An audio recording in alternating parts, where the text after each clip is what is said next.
Porsche has just unveiled the new Porsche updated version. Yes, and you've guessed it right. Today we're just discussing how I feel about the upcoming, or let me say the new Porsche 992.2 GT3. I'm Junior and you're watching Junior. You have heard me right. Porsche has unveiled the new updated version of the GT3. Well, there's nothing else to say because Porsche, honestly speaking, it's just like BMW and VW. Honestly, they just say we have newer models and we only have done some fewer updates. Well, the new GT3, or let me just say the updated GT3, will still have the new flat 6 developed engine, and well, it will slightly produce a little bit more power, and also the price tag is slightly higher as well. Well, the new GT3 is going to be a little bit more expensive than the current GT3 that is already on the market. Well, besides that, honestly, let's jump into the exterior because honestly there's nothing else Porsche did. Oh yes, you still get a manual and also a PDK option, but I prefer the manual version because it just gives a little bit more of a traditional feeling as well. But besides that, let's jump into the exterior, which Porsche didn't do much on. Well, the new GT3, well, if you can see from the front end, Porsche didn't actually do anything. They didn't even touch the front end. And yes, many might say, oh, new Porsches are still the same and everything, but look closely to the new.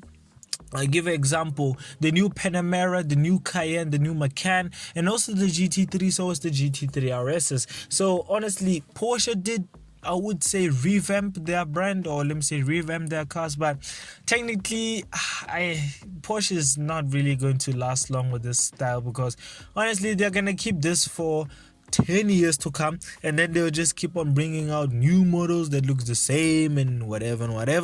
But besides that, honestly, I will give credit to the new 992.2 generation. Yes, it's not 911, it's 992.2 generation, which is the newer generation, which includes the GT3 and also the GT3 RS. They are the newer generations, they're not the 911.2 old generation. So the 992.2 generation, which is the newer versions, I don't know, I wouldn't say they are much more aggressive. Well, besides the GT3 RS, because the GT3 RS looks like a Robocop on wheels, but the GT3 just looks absolutely simple, elegant, and also very class from Porsche. It's very surprising as well.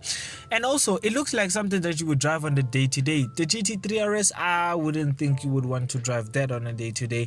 It's just so aerodynamic and so eye-catching. It just calls a lot of attention compared to the GT3. I'm not saying the GT3 doesn't catch attention, but the GT3 RS, I swear to God, if you could stop at a robot, or let me just say a traffic light, honestly, everybody's gonna notice it, everybody's gonna take pictures of it. But besides that, honestly speaking, the GT3, the newer one, looks like the older one. Nothing much to say.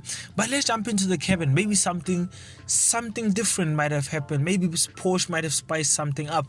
Oh yes, before I jump into the cabin, let's jump into, well, the back end of the new GT3, or let me say the updated GT3. And guess what? Porsche didn't do anything besides update the tail lights, because the tail lights are very much important. So let's leave that boring facts and let's jump into the interior, which Porsche didn't actually do anything besides only updating the digital cluster. Yes, as you all know, the old Porsches, including the Turbo S, the Carrera, and also the old GT3s, they had an analog rev counter, which was Porsche's traditional way. But the newer models won't be having that. Instead, Porsche has replaced it with a full-on digital cluster, making it the newer generations of Porsche. It's a bit disappointing though that Porsche is removing their traditional, because they didn't only leave it in their sportier models, it was in the Cayenne, the Macan, the Panamera, and many more models. So for them to remove it and put a full digital cluster means that Porsche is moving into a newer generation as well. But I'm not gonna lie, I'm not really feeling it though. I'm not really feeling it, because honestly I just preferred that analog rev count. It just gave a different feeling and also a different perspective of the car. So besides that, honestly, Porsche, I'm not gonna say it's a big of an issue. Many people maybe might like it, but honestly for me, I just feel like Porsche just ruined the tradition that they left for a very long time.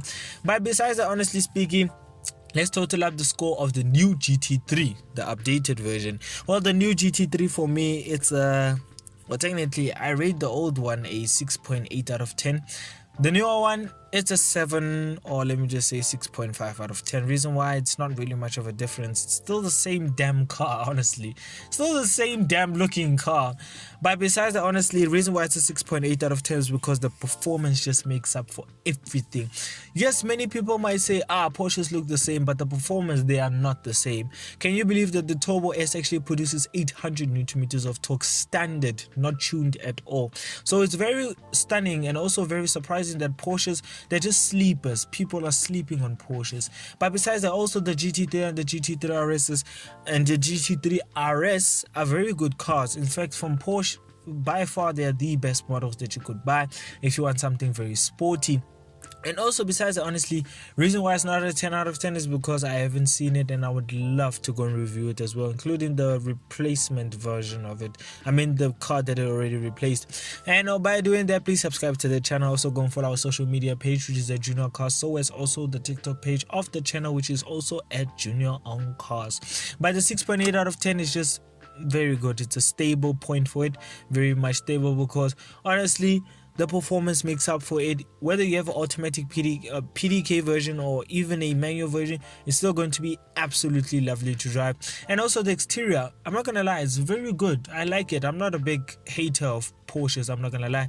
Well, technically I am, because I'm not really a big fan of Porsches, because every single Porsche looks the same. But besides that, honestly speaking, there's nothing else to say. But if you enjoyed the video, if you did, please give it a like, comment, subscribe. If you want to watch more videos on mine, click onto the main channel to go and watch more videos on mine.